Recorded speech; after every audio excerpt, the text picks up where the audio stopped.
There's on all four sides of that tube, you want to go ahead and loop that, not just where the gears are at. And then underneath there, you want to check, there is 2 gear packs on each side. So you want to check, to make sure nothing's coming loose on them. You want to lubricate those. On the drive shaft that's there too, there's 1/4-inch bolts on each side.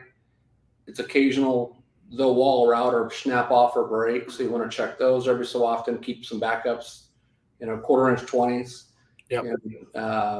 Just same thing. Just use your own best judgment. I mean, usually once a year is a good call. I mean, your average person is taking how many trips a year? If you're doing it before you're storing it, you're doing it before you're doing your trip or whatever it may be. Once a year is a good call. And like you said, some of the 2-on-2s or 2-on-3s or whatever style system they are, some of them even have almost like these nylon skids that are inside the tube that the tube runs in and out of, checking and verifying that those aren't broken or cracked. And but once a year is probably a good call. And then if you use it more, do it more. Yeah.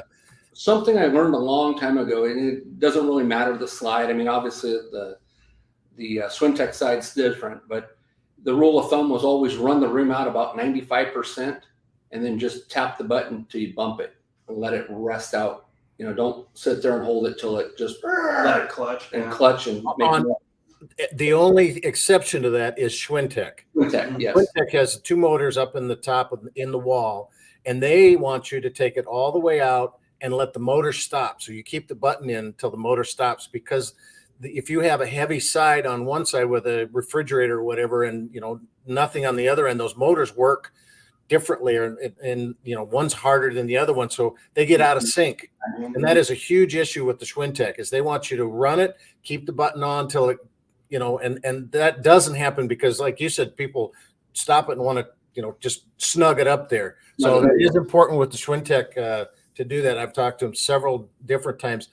Also with the Power Gear, I spent a lot of time with them. They do recommend 3-in-1 oil on the bearings. So you were talking about the gear and there's saddle bearings on the sides of those. You can see them when you get underneath it. You got the rail that comes along, and then the gears here. They don't recommend putting anything on the gear, but on that saddle bearing. And Lippert has just recently started recommending, when I've talked to them, that if it's really rusty and you're getting a lot of clanging and noise and squeaking and stuff like that, they recommend a good dry silicone, and I think there's even a white lithium, and wipe it off really good. And so that's the first time I've ever heard anybody talk about putting something on the rail itself. But I would caution to do that.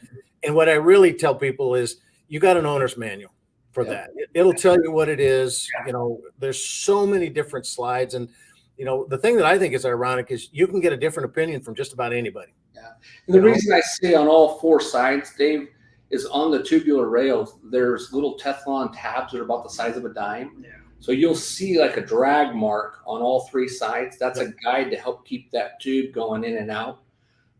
Over time, if they don't ever get lubed, and I'm not saying a lubricant that's going to be harsh to damage those Teflon, if those Teflon tabs that are just a pressed in piece, if they pop loose or come loose, now that tube has got chatter, and it will end up gouging and jam itself and can cause damage. Yeah. So, it's just things that you've learned, along the way when we've replaced things. Yep. Just like the Swintech slide outs, recently I just spoke to a rep at LCI as well.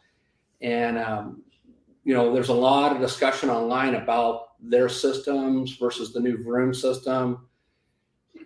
It's kind of, what I explained to him is I said, hey, on the motorhome side, we don't see that many systems fail versus the travel trailer or fifth wheel.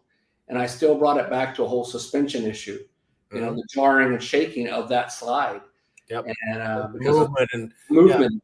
Yeah. If you got any resistance in that box going in and out, then those motors can't handle it. Yeah. They just, and you get so much more twisting in the lighter weight trailers, that when you go down the road and you move it and stuff like that. Greg has a good point on it's here too. I understand slide rims should not be supported by the supports, and that depends on the mechanism. If you got like HWH, the whole room is on those slide outs, the bars, the rams we call them. Some of the rack and pinions are the same way. Now the smaller ones that have just the push rod, no, that is the roller that's supposed to take all the weight in it. So there's not a complete answer. And what I was referring to earlier is you can get so many different opinions.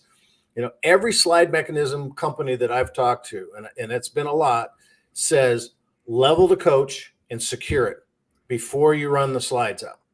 Now, Integra tells right in their owner's manual, run the slide rooms out first, then level and stabilize the coach, because they want it in a camping, relaxed, whatever it happens to be. And I've talked to them before. They use a power gear system, and I've talked to the power gear engineers, and he said, we have gone round and round and round with them. And, at some point in time, I've gone head to head with the Winnebago engineers, in the past, and I wasn't always right, but, it's everybody gets their opinion. And I'm still a firm believer in leveling and stabilizing.